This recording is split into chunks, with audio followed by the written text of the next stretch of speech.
అంటే చంద్రబాబు నాయుడు గారిది మనం చూసాం ఆల్రెడీ, 2 తెలుగు రాష్ట్రాలే కాదు దేశంలో ఉన్న అది నేను చెప్పినా కదా నీకు, నీ ఇంటర్వ్యూలో చెప్పినా కదా జరిగింది. బట్ కేసీఆర్ గారికి ఏమి ఉండొచ్చు, కారాగార చిక్కులు అన్నారు, అది చాలా పెద్ద సెన్సేషనల్ న్యూస్ ఇప్పుడు. ఎందుకు అంటే చాలా క్లీన్ పాలిటిక్స్ చేశారు నాకు తెలియదు అది క్లీన్ పాలిటిక్సా కాదా నాకెందుకు, అవన్నీ బెరీజ్ వేసుకుంటే నేను జ్యోతిషం చెప్పి నేను పొలిటికల్ అనలిస్ట్ అవుతా. నేను అనలిస్ట్ కాదు. జాతకంలో ఉంటుందా అండి? జాతకంలో కారాగార దోషం, శుక్రుడు నీచంలో ఉన్నా, గురువు నీచంలో ఉన్నా, కుజుడు నీచంలో ఉన్నా కారాగార దోషం ఉంటుంది.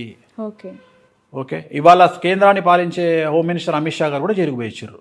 ఇవాళ రేపు తెలంగాణ ముఖ్యమంత్రి, ఆంధ్రప్రదేశ్ ముఖ్యమంత్రి ఇద్దరు జైలుకు పోయిచ్చారు. సో అంత మాత్రం నాకు కొంపల మనకి ఏదేం లేదు కదా. కాకపోతే వాళ్ళు ముఖ్యమంత్రి కాకముందు పోయి వచ్చారు, వీళ్ళు ముఖ్యమంత్రులు అయినాక పోయి వచ్చారు, అంతే పోయేస్తారు, అంతే తేడా. ఇప్పుడు చంద్రబాబు నాయుడు గారు జైలుకు పోతారు అంటే నేను చెప్పినప్పుడు ఎవరు నమ్మలేను. బట్ ఎవరు సీఎం అవ్వాలనుకున్నా ఆయన వాళ్ళైనా ప్రిపేర్ అయ్యి ఉండాలి. ఇది కలియుగ ధర్మం, ఇది కలియుగ ధర్మం. జైలుకు పోవడం కామన్. రెండోది, జైలుకు పోవడం ఒకప్పుడు నేరం, ఇప్పుడు నేరం కాదు, ఇట్ ఈస్ అచీవ్మెంట్. అవునా? మరి ఇప్పుడు అదే కదా. అంటే ఒకప్పుడు జైలుకు పోవడం అంటే చేసిన తప్పు మీద పోతుండే, ఇప్పుడు తప్పుకు సంబంధం లేదు, ఎదుటివాడి టార్గెట్ మీద జైలుకు పోయే యోగం ఆధారపడి ఉంటుంది. అంటే జైలుకు పోయే వాడికి సంబంధించిన అపోజిషన్ ఎవరైతే ఉన్నారో వాళ్ళు ఎంత బలంగా కోరుకుంటున్నారు అనే దాని మీద వీళ్ళు జైలుకు పోతారు. సో వీళ్ళ జాతకంలో ఉందా లేదా అనేది నేను చూస్తాను. సో ఈ కేసీఆర్ గారి జాతకం కూడా నేను ఆల్రెడీ ఈ ఇంటర్వ్యూలో కాదు, కావాలంటే మనం ఇచ్చిన గత ఇంటర్వ్యూని చెక్ చేసుకోవచ్చు. న్యాయపరమైన చిక్కులు, ఆరోగ్యపరమైన ఇబ్బందులు కేసీఆర్ గారికి కుటుంబానికి ఉండబోతున్నాయి. తెలంగాణ రాష్ట్రంలో సుమారు పొలిటీషియన్స్ ఒక 7 నుండి 8 మంది, అండ్ వ్యాపారస్తులు ఒక 4, అండ్ ఒక స్వామీజీ, వీళ్ళందరికీ కూడా న్యాయపరమైన చిక్కులు, కారాగార వాసము ఏర్పడేటువంటి అవకాశాలు ప్రస్ఫుటంగా కనిపిస్తున్నాయి రాబోయే కాలంలో. నేను మాట్లాడేది 2024 ఉగాది నుండి 2.5 సంవత్సరాలు వేసుకోవాలి. అంటే 2024 ఉగాది నుండి 2.5 సంవత్సరాలు, అంటే 2026 డిసెంబర్ వరకు నేను చెప్పేది. ఈ టైంలో ఖచ్చితంగా నేను చెప్పినవి జరిగి తీరుతాయి. కేసీఆర్ గారి గురించి మాట్లాడుతూ ఉన్నప్పుడు ముఖ్యమంత్రి కావాలి అనుకున్న వాళ్ళ సంఖ్య చాలా అధికంగా ఉంది అని నేను ఇంతకుముందు అన్నాను కదా. అయినా కూడా అంటే స్థితిగతులు జాతకం ప్రకారంగా బాగలేకపోతే ఎలాంటి అవకాశాలు ఉండవా? ఇక అంటే పాసిబిలిటీ అనేది ఉండదా పొలిటికల్ ఫీల్డ్? ఉండదు. కాగల కార్యం గంధర్వులు తీర్చినట్టు సీఎం అయ్యే యోగం ఉంటే ఆటోమేటిక్గా అన్ని సెట్ అవుతాయి. దేనే అలా అయితే చెప్పల పడకే దిగ. ఇచ్చేవాడు ఆకాశాన్ని తీసుకుంటే ఇచ్చేస్తాడు అన్న అనుమానం లేదు. ఆపాలనుకుంటేనే ఆపుతారు. కొన్నిసార్లు మనం ఎక్స్పెక్ట్ చేసిన దానికంటే పెద్దది ఉండేటప్పుడు అవకాశం. ఇప్పుడు ఉదాహరణ డీకే శివకుమార్ గారు ఉన్నారు, సీఎంగా చేస్తా అంటే నేను బతిమలాడిన వద్దని, ఎందుకంటే రేపు ఎలక్షన్ల తర్వాత, సెంట్రల్ ఎలక్షన్ల తర్వాత ఏదైనా జరగవచ్చు, మీరు ఆగండి అని ఆపిన డీకే శివకుమార్ గారిని. కానీ ఆయన ప్రయత్నం చేసిరు సీఎం గురించి. సరే అనుకోకుండా భగవంతుడు కూడా నేను చెప్పింది తలిచిండు కాబట్టి మొత్తం మీద ఆయన అనుకున్నది జరిగింది. భగవంతుడు నేనేం చెప్పినో భగవంతుడు అదే చేసిరు కాబట్టి మొత్తం మీద డీకే శివకుమార్ గారు సీఎం కాలేదు. రేపు పొద్దున ఇంకా డెవలప్మెంట్ ఉంటుంది ఆయనకు. అట్లనే డెవలప్మెంట్ ఉండేటప్పుడు ఏమైనా ఆపితే ఆపొచ్చు, కానీ 99% అయితే యోగం లేకపోతే జరిగే అవకాశాలు ఉంటాయి. సీఎం కావద్దు అంటే కాడు జనరల్గా ఎవరైనా సరే. ఒకవేళ సీఎం కావాలనుకుంటే పరిస్థితి మొత్తం తోసుకొచ్చేసి ఆ రకంగా సీఎం పీఠంలో కూర్చోబెడతాడు దేవుడు, భగవంతుడు. ఓకే. మీకేమనిపించింది గురూజీ 2023 ఎన్నికల ఫలితాలు చూసిన తర్వాత బీఆర్ఎస్ పార్టీ ఓడిపోవడానికి? అంటే కేసీఆర్ గారి జాతకమే 100%. నాకు 2 కారణాలు చెప్తా. ఒకటి కేసీఆర్ గారి జాతకం, రెండవది టీఆర్ఎస్ని బీఆర్ఎస్గా మార్చడం. మన ఇంటర్వ్యూలో మనం మాట్లాడుకున్నాం, కేంద్ర రాజకీయాల్లో చక్రం తిప్పే అవకాశం ఉందా, ప్రధానమంత్రి యోగం ఉందా అంటే ఖరాఖండిగా 100% లేదు అని చెప్పిన. అట్లనే కేంద్ర రాజకీయాల్లో చక్రం తిప్పే యోగ్యత కానీ జాతకం కానీ కేసీఆర్ది కాదు అని నేను చెప్పిన. సో అదే మాట మీద ఇప్పుడు కూడా ఉంటున్నా. ఆయన జాతకంలో ఎటువంటి కేంద్ర రాజకీయాల్లో చక్రం తిప్పే జాతకం కాదు. సో టీఆర్ఎస్ పార్టీని బీఆర్ఎస్గా మార్చడంతో ప్రాబ్లం స్టార్ట్ అయింది. ఎప్పుడే కానీ కాంబినేషన్ ఆఫ్ రాసులు కొన్ని ఉంటాయి, ఆ రాసులతోని మనము యుద్ధం చేసినప్పుడు పేర్లు ఎప్పుడు అట్లనే ఉండాలి. టీఆర్ఎస్ అనే పార్టీ ఉంటే నేను ఖచ్చితంగా చెప్పగలుగుతా, ఇవాళ గవర్నమెంటు కనీసం 61 స్థానాలతో ఉన్న టీఆర్ఎస్ గవర్నమెంట్ ఫామ్ చేసేది, లేదంటే బీజేపీతో కలిసి ఫామ్ చేసేది. ఇవాళ 2023 ఈరోజు మనం మాట్లాడుకుంటున్న రిజల్ట్స్. కానీ టీఆర్ఎస్ పార్టీని బీఆర్ఎస్గా ఎప్పుడైతే మార్చిండ్రో ఆయనకున్న లక్కు మొత్తం పోయింది. నేను ఇంకొక మాట ఇదే సందర్భంగా చెప్తున్నా, ఇదే పేరు కంటిన్యూ చేస్తే బీఆర్ఎస్ అనే పార్టీ ఇక మీదట తెలంగాణ రాష్ట్రంలో మళ్ళీ ప్రభుత్వాన్ని ఏర్పాటు చేయదు. 2023 లాస్ట్ పార్టీ. ఆ పార్టీ 2018 తర్వాత 18 కదా రూల్ చేసింది. ఇక మీదట ఎలక్షన్లలో బీఆర్ఎస్ అనే పార్టీ కనుక అదే పేరుతో పోటీ చేస్తే మళ్ళీ గవర్నమెంట్ ఫామ్ చేసే అవకాశం లేదు. అసలు గవర్నమెంట్ ఫామ్ చేసే స్థాయికి ఆ పార్టీ రాదు. ఆ పార్టీ రాదు. ఆ పేరు ఆ పార్టీ మళ్ళీ బీఆర్ఎస్ నుండి టీఆర్ఎస్ మార్చుకుంటేనే మళ్ళీ ఆ పార్టీకి మంచి రోజులు వస్తాయి. లేకపోతే అసలు ఆ పార్టీ ఉండదు. ఆ పార్టీలోని జనాలందరూ వలస వెళ్ళే అవకాశం ఉంది వేరే పార్టీలోకి. అసలు ఫ్యూచరే అగమ్యగోచరంగా ఉంటుంది. కాబట్టి ఫస్ట్ పార్టీ పేరు మార్చాలి. టీఆర్ఎస్ అనే పార్టీ మళ్ళీ అదే పేరు పెట్టుకోవాలి.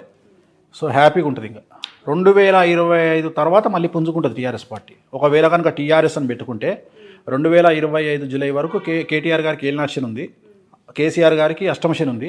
ఈ రెండు వెళ్ళిపోయిన తర్వాత ఆటోమేటిక్గా మళ్ళీ టీఆర్ఎస్ పార్టీ పుంజుకుంటుంది తెలంగాణలో. ఒకవేళ టీఆర్ఎస్ అని పేరు పెట్టుకుంటే, లేదు బీఆర్ఎస్ పెట్టుకుంటే మాత్రం అవకాశాలు లేవు. ఓకే, ఎందుకు ఆ స్థాయి డిఫరెన్స్ ఉంది టీఆర్ఎస్కి బీఆర్ఎస్కి? ఎలాంటి అంశాలు ఇక్కడ తేడా కొట్టాయంటారు? జాతకపరంగా నామనక్షత్రంలో ఇప్పుడు బీఆర్ఎస్ అంటేనేమో మొత్తం ఉత్తరా నక్షత్రము మూలా నక్షత్రానికి చాలా తేడా ఉంటుంది. రాశే మారిపోతుంది. కన్యా రాశి, ధనుసు రాశి. సో శత్రువులందరూ మారిపోతారు. శత్రువుల పొజిషన్లు అన్నీ మారిపోతాయి. ఎప్పుడే కానీ షష్టాష్టకాలు అంటాం మనం. ఒక రాశి నుండి మన శత్రువు ఎప్పుడే కానీ 6లో 8లో లేడు అంటే మనకి ఈజీ, ఫైట్ చేయడం ఈజీ. వాళ్ళు 6లోకి 8లోకి రావద్దు. వాళ్ళు 6లోకి 8లోకి వచ్చినప్పుడు మనకు విపరీతమైనటువంటి ఫైట్ ఉంటుంది. సో ఆ ఫైట్ వెరీ డేంజరస్. ఉదాహరణ ఇప్పుడు మిథునం, కర్కాటకం, సింహం, కన్యా, తుల, వృశ్చికం, ధనుస్సు, మకరం. కేటీఆర్ గారిది మకర రాశి. సో భారత రాష్ట్ర సమితి అనేటువంటి పేరు కేటీఆర్ గారికి సరైన పేరు కాదు. ఓకే, ఆయన జాతకంలో. ప్లస్ కవిత గారికి సరైన పేరు కాదు. వాళ్ళిద్దరూ ఇప్పుడు ఎఫెక్ట్ అయ్యేది ఎవరు? కేసీఆర్ గారు 10 ఏళ్ళు అనుభవించారు. వాస్తవంగా ఎఫెక్ట్ అయింది వాళ్ళిద్దరే. ఇప్పుడు వాళ్ళు వచ్చినుంటే వారసులు రాజకీయాల్లో ఉండాలనుకుంటారు. సో వాళ్ళిద్దరికి ఎఫెక్ట్, ఇప్పుడు వాళ్ళిద్దరికి ఎఫెక్ట్ అయినట్టే కదా. ఓకే, నేను అనేది అందుకనే షష్టాష్టకాలు చూసుకొని, అంటే శత్రువు చంపడానికి మైదానంలో ఓపెన్గా ఉన్నాడు, మనకు చెట్టు అడ్డం ఉంది, మనం ఆ చెట్టు చాటును ఉన్నాము. చెట్టు చాటును ఉంటే అవతలి వాడు గన్నుతో మనల్ని కాల్చేటప్పుడు ఆ చెట్టు మనల్ని కాపాడుతుంది. ఒకవేళ నేను ఆ చెట్టును వదిలేసి డైరెక్ట్గా ఎదురుగా నిల్చుంటే, అంటే టీఆర్ఎస్ అనేది చెట్టు చాటున ఉండి యుద్ధం చేయడం లాంటిది. బీఆర్ఎస్ అనేది డైరెక్ట్గా వచ్చి నన్ను కాల్సరా బాబు అని ఒప్పుకున్నట్లు. సో అందువల్ల స్ట్రాంగ్ అయిపోయి, అపోజిషన్ స్ట్రాంగ్ అయిపోయి. బట్ మీరన్న ఈ పాయింట్ని చాలామంది సెఫాలిస్టులు చెప్పారు. బీఆర్ఎస్ అనే పేరును పెట్టుకోవటం వల్ల ఈసారి ఎన్నికల్లో టీఆర్ఎస్ ఓడిపోయే అవకాశాలు ఉన్నాయి, బీఆర్ఎస్ పార్టీకి అనుకున్న స్థాయిలో మెజార్టీ రాదు అని చెప్పడం జరిగింది. ఎందుకు అంటే తెలంగాణ అస్తిత్వం, ఆత్మగౌరవం మీద ఏర్పడిన కేసీఆర్ గారు పెట్టిన పార్టీ దాని పుట్టుపూర్వత్రాలు మర్చిపోయి దేశ రాజకీయాలంటూ బాట పట్టిన నేపథ్యంలో దాన్ని ఓన్ చేసుకోవట్లేదు తెలంగాణ ప్రజానికి. విశ్లేషణ ఇవన్నీ పోస్ట్ మార్టం రిపోర్ట్ అదంతా. సో దాంట్లోకి వెళ్తే చాలా ఉంటాయి. దాంట్లో ఏమి ఇచ్చిండ్రు, ఏం చేయలేదు, బంగారు తెలంగాణ బ్యాచ్ వస్తుంది దాంట్లోకి. ఎందుకంటే మెయిన్ బీటీ బ్యాచ్ ఓడిపోవడానికి ప్రధానమైనటువంటి కారణం బీటీ బ్యాచ్. సో చాలా ఉంటాయి. ఇప్పుడు ఉదాహరణ నేను తెలంగాణ రాష్ట్రం ఏర్పడక ముందు నేను చాలా కష్టపడ్డా. నేను నాకు తోచిన లెవెల్లో ఈ ఉద్యమంలో బయటికి పోయి కొట్లాడకుండా నా ఉద్యమంలో నేను ఏదో చేసిన. అసలు బ్రాహ్మణ కమ్యూనిటీలో నా అంత డేర్ పర్సనే ఉండడు, నేను బయటకు వచ్చి కొట్లాడిన. తీరా తెలంగాణ రాష్ట్రం వచ్చిన తర్వాత ఇక్కడ తెలంగాణ రాష్ట్రంలో ఉండే బ్రాహ్మలందరూ కొంతమంది అయితే మరీ ఘోరంగా ఏంటంటే అసలు ఇక కేసీఆర్ మేము ఎట్లా చెప్తే అట్లే ఇంటాడు అనే లెవెల్లో అసలు ఇక కేసీఆర్కు చుట్టంలాగానే బిహేవ్ చేసారు కొంతమంది బ్రాహ్మలు. అయితే మరీ ఘోరంగా విచ్చలవిడిగా బిహేవ్ చేసారు. ఇక ఇప్పుడు నాకేమనిపిస్తుంది సహజంగానే, అంటే మన మనసులు ఉంటుందా ఉండదు, అరే మనం కదరా కష్టపడ్డది ఆ రోజు, ఈ అమ్మాయి వాళ్ళ వీళ్ళు వచ్చి ఓవర్ యాక్టింగ్ చేస్తున్నారు అని అనిపిస్తుంది కదా. ఇదే పరిస్థితి తెలంగాణ బీటీ బ్యాచ్ వల్ల, బంగారు తెలంగాణ బ్యాచ్ వల్ల చాలామందిలో ఒక రకమైనటువంటి కోపాలు రగిలినాయి. అరే ఎందుకు ఇట్లా చేస్తున్నారు, మనము కష్టపడ్డం కానీ ఇవాళ వేరేటోడు వచ్చి మన ముందర ఫుడ్ తింటున్నాడే అనేటువంటి. వాడెవడో అనామకుడు తింటందుకు తిండి ఉండదు, వాడు కారు కొనుక్కుంటాడు, వాడికి ఒక ఫామ్ హౌస్, ఒక డూప్లెక్స్ హౌస్, ఇవి కొనుక్కునే వరకల్లా మిగిలిన వాళ్ళందరూ కసితోని బాధ. ఎప్పుడే కానీ అసూయతోని బాధపడితే ఏం కాదనమ్మా, కానీ కడుపు మండి బాధపడితే ఆ ఎఫెక్ట్ అవుతుంది మనిషికి. సో చాలామంది, ఇప్పుడు నేను కూడా సఫర్ అయినా. ఒక ఎగ్జాంపుల్ చెప్తా. నాకు మా నాయన అంటే విపరీతమైన ప్రేమ. మా నాయనకు సంబంధించిన ఒక 300 గజాల జాగ ఉంది మా ఊర్లో. నువ్వు నమ్మవా, 300 గజాల జాగా రెగ్యులరేషన్కి పెట్టుకుంటే ఆ ఊర్లో అందరికీ అయినాయి, కానీ నాది కాలే. ఆ ఊరు కలెక్టరు పొద్దున్న లేస్తే 10 సార్లు మాట్లాడతాడు నాతోని. ఆ ఊరు కలెక్టర్ 10 సార్లు మాట్లాడతాడు నాతోని. ఆర్డీఓ మాట్లాడతాడు.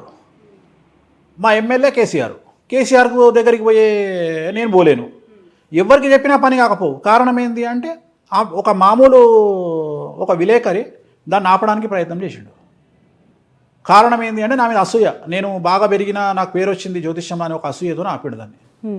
ఇప్పటికా సమస్య చేసేసిన సాల్వ్ అయిపోయింది. ఓకే, అంటే నాకు తెలియదు ఆపిండని తెలిసిన మరుక్షణం అయిపోయింది. మ్యాక్సిమం 5 డేస్లో చేయించుకున్నా.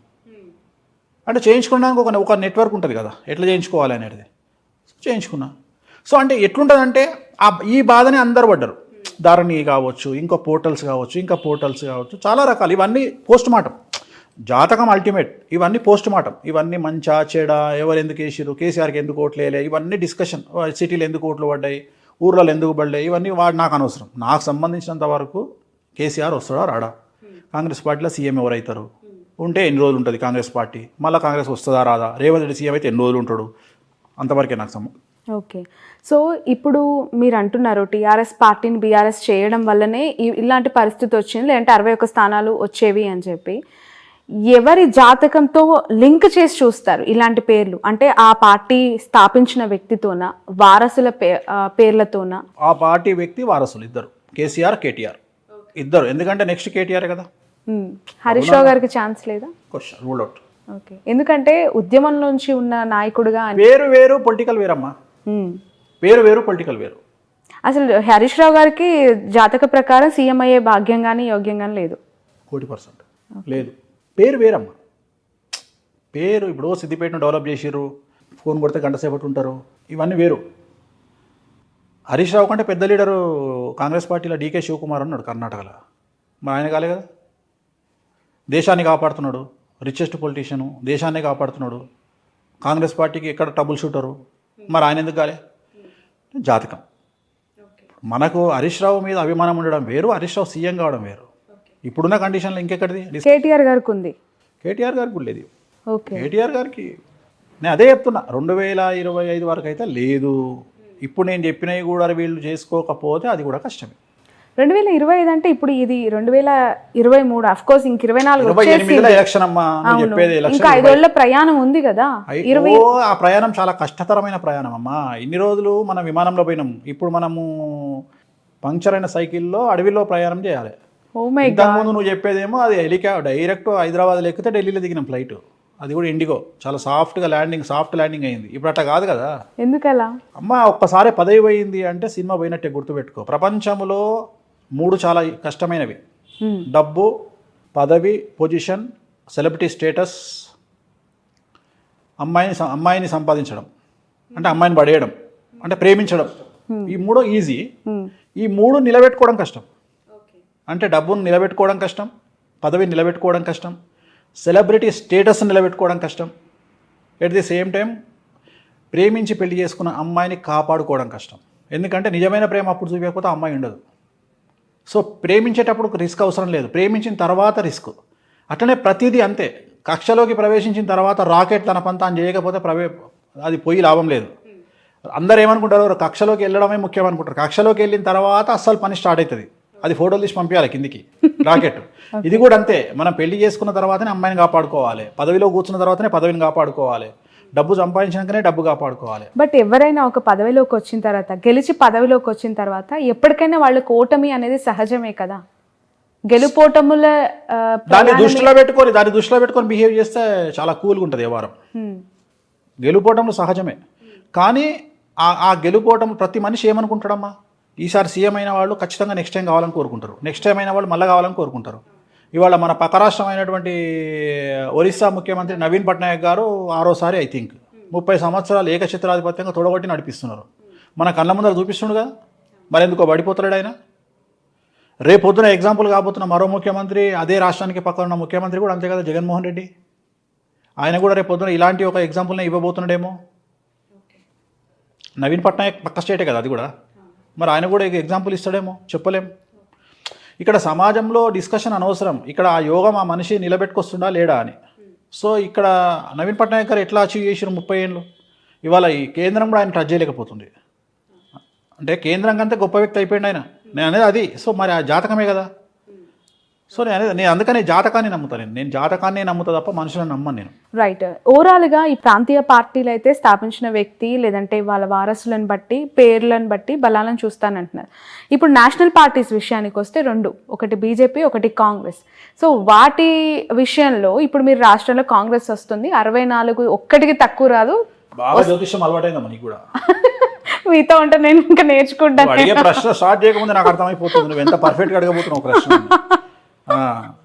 సో ఇప్పుడు అక్కడ సెంట్రల్లో లీడర్ ఉంటాడు, స్టేట్ లీడర్తో సంబంధం లేదు, కాంగ్రెస్ పార్టీ స్థాపించిన వ్యక్తి వేరే కదా అంటావు. అంతే కదా మరి. ఎగ్జాక్ట్గా. కానీ మేము కూడా అందుకనే పార్టీని తీసుకుంటాం, స్టేట్ లీడర్ని తీసుకుంటాం, పీసీసీ ప్రెసిడెంట్ని తీసుకుంటాం. ఇప్పుడు కాంగ్రెస్ పార్టీ అనేది స్థాపితమైనటువంటి కాంగ్రెస్ పార్టీ నామనక్షత్రం ఏంది అంటే మిథున రాశి, రేవంత్ రెడ్డి చిత్తా నక్షత్రం తులారాశి. ఈ కాంబినేషన్ తీసుకుంటాం. తీసుకొని ఈ కాంబినేషన్లో రేవంత్ రెడ్డి పరిస్థితి ఏముంది, విక్రమార్క పరిస్థితి ఏముంది, ఉత్తమ్ కుమార్ రెడ్డి పరిస్థితి ఏముంది, అట్లా అంచనా వేస్తాం. వేసి ఎవరికి యోగం ఉంది, ఈ పార్టీకి ఈయన పగ్గాలు పట్టుకుంటే పార్టీ రూలింగ్లోకి వస్తుందా రాదా, సో కాంగ్రెస్ పార్టీకి రేవంత్ రెడ్డి ఫెచ్చింగా కాదా.